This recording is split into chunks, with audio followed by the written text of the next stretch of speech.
Well, howdy there, Internet people. It's Belle again. So today, we're going to talk about Johnson wanting to change the rules because of Epstein.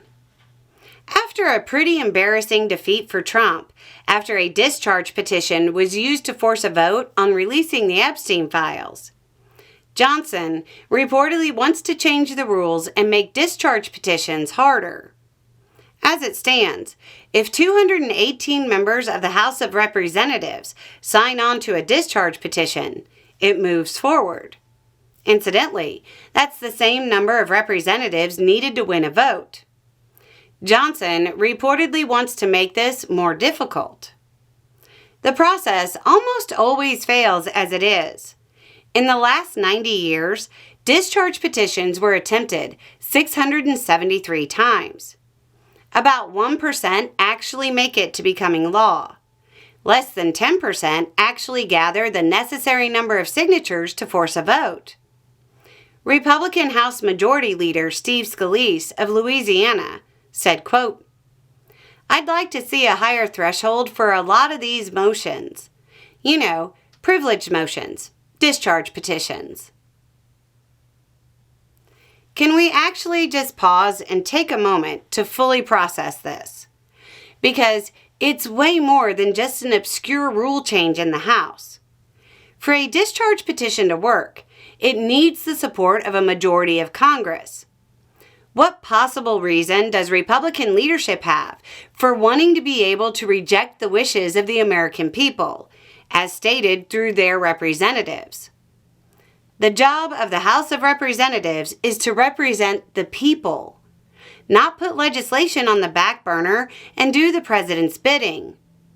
A discharge petition is generally used when the Speaker of the House won't move forward on a bill that the American people want.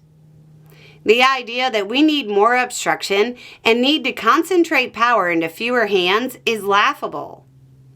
Republican leadership seems upset that discharge petitions are being used more and more often. In the last 90 years, about half of the successful discharge petitions that actually became law occurred under Mike Johnson's speakership. The problem isn't the discharge petition. The problem is a speaker that doesn't allow legislation to move forward. Let's be clear on this. This is being considered because Trump was defeated by a discharge petition in a pretty humiliating way. He pressured Republicans against releasing the files and failed to convince them. A bipartisan pair of representatives moved forward with a discharge petition and forced a vote on the issue. A vote that ultimately only a single person in all of Congress voted against. If something has near unanimous support in Congress, the question isn't, why did it pass?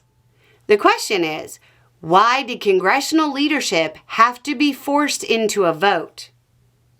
If a situation was created where the Speaker of the House can block these petitions, it's saying that one person should have the ability to block legislation that almost the entire Congress supported.